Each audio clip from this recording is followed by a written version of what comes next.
Hi there, guys. I hope you're all doing well. One of my subscribers recently asked if I could include more brain retraining exercises into these videos. And so, yes, I'm very happy to do that. And I'll maybe do more if they prove popular. If you don't know, brain retraining is a kind of therapy that helps with chronic conditions, particularly those that have pain, such as fibromyalgia, for example, but can also help with chronic fatigue that doesn't have pain as a symptom. If you've seen some of my videos before, you've probably heard me talk about the Curable app, and I must say that I have taken these exercises and adapted them for this from the Curable app, so I don't want to sort of claim that I've made them up myself. Just before we get started, my dog has just arrived and wanted to come up and say hello. Her name is Tilly, and wonderful thing about pets is that they make you laugh and smile, and that's always a really good healing thing. Off you go. So I was looking at the Curable app recently, and I have to admit that I hadn't been doing the exercises myself for some time because I was feeling so much better. And what happens is you feel better, and then you sort of stop doing the stuff that has helped make you feel better, and then symptoms start to creep back again if you're not careful. So I've been looking at it again.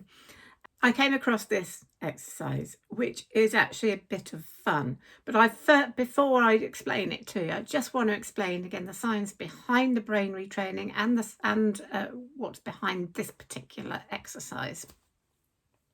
So, of course, with brain retraining, what we're trying to do in these kind of exercises is to alleviate some of the fear that is a very, very prominent part of any chronic condition, and particularly chronic fatigue. Because what tends to happen is we have the condition, it's a physical condition, whatever it's triggered by, we get the symptoms, and of course, let's talk about chronic fatigue syndrome. What happens is that we find exertion makes us tired, makes us fatigued, makes us depressed. That kind of horrible feeling, post-exertion malaise. It's not just about fatigue. It's a whole set of symptoms, both physical and mental, that really, really bring us down. It's very, very difficult to explain to other people. And so what happens is we learn to rest, we learn to pace ourselves, and maybe we feel a bit better, and then we do something again, and then the symptoms come again. So we kind of learn to be fearful of any physical activity or exercise. And what happens is, rather than actually improving our symptoms, we set up this fear of any activity, but we kind of then put ourselves in this box where we can't do anything. And the fear itself actually exacerbates the symptoms. So we get anxiety. I know this so well, anxiety. Every time somebody asks me to go out anywhere, anxiety about going on holiday, about big events. I absolutely understand. And even though nowadays I don't generally get huge symptoms, I can still feel that anxiety if I'm invited out to something. It's kind of always there, but I've kind of learned to overcome it, but just accept the anxiety and work through it. So basically what happens is we get into a routine of doing very little, believing that's the only way our lives are going to be, fearful or not able to do any activity. And our lives kind of close in. It can almost turn into a form of agoraphobia if we're not careful.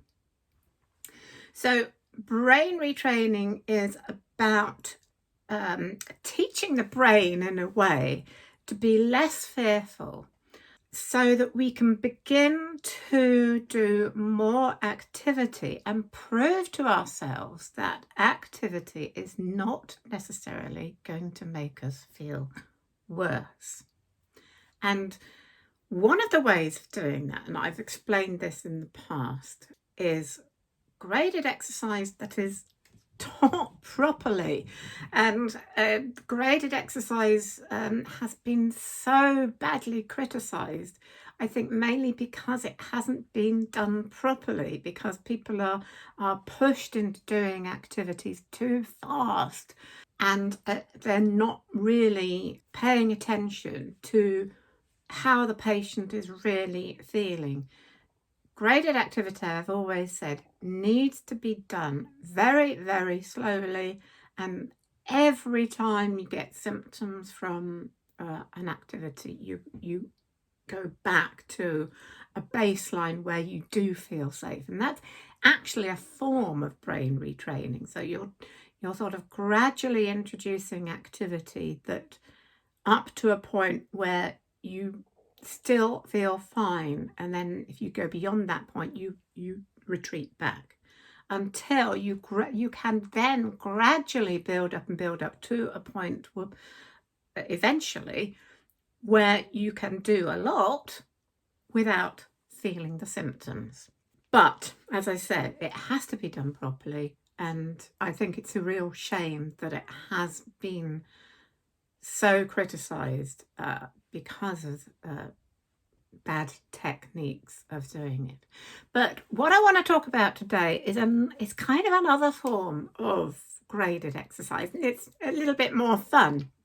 So basically, to just reiterate what I was saying, we have these symptoms, we do activities, we have symptoms, we draw back into ourselves, we stop doing activity.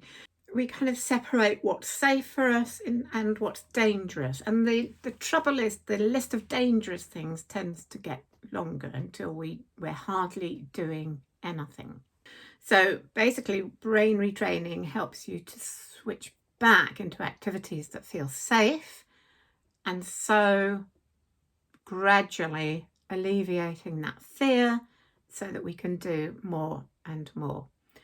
One of the techniques that apps like Curable use is trying out activities that we're actually not familiar with, because there are certain activities we've done in the past that we know have caused symptoms, and we tend to avoid those. But if you try out an activity that is not familiar, then you can prove to your brain that this is a safe activity, as long as you start small. And another thing I love about this particular exercise is that it's fun. You can have a laugh with it. And again, having fun and having a laugh is a healing thing in itself. The exercise itself is just very simple. You take something like a fun activity such as dance, but we're not going to go into sort of big active dance moves. All you need to do is put on a piece of music and just start dancing in a small part of your body, starting perhaps with your fingers. And you can just sit and have fun with this while you're listening to a favourite piece of music. Just maybe for a few minutes, just have fun with it, and then you can stop for a while and then evaluate. Did that exercise cause any symptoms? And if it didn't, then you can try it again, maybe later, using your arms. I feel really silly now. and so on. So just gradually introduce little bits of extra fun activity, as long as the last activity you didn't produce any symptoms. And if it did, you just go back to the first one that didn't cause any symptoms and just have fun with it. And I think it's an interesting thing about dance, because I mean, I've always loved dancing. I loved dancing. I was always in discos in my 20s. With chronic fatigue syndrome, what I've found is that housework is not my thing. I've never enjoyed housework.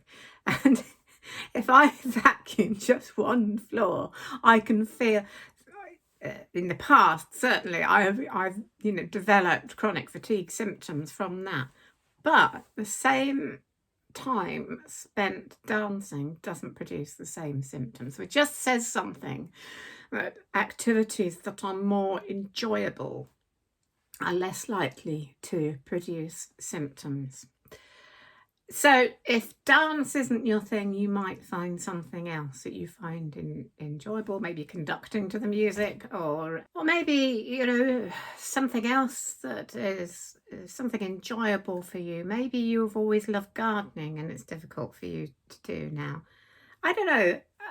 Just thinking off the top of my head, I'm just thinking maybe instead of thinking I can't do gardening anymore, maybe take a mat out, sit down by a bed where there's some weeds, and just say to yourself, I'm going to pull up 10 square inches of weeds, and I'm going to sing while I'm doing it, and sing to the weeds. I don't know, just something fun, just to get your brain into thinking this activity is not fatiguing, it's not dangerous, it's fun, and I can do it.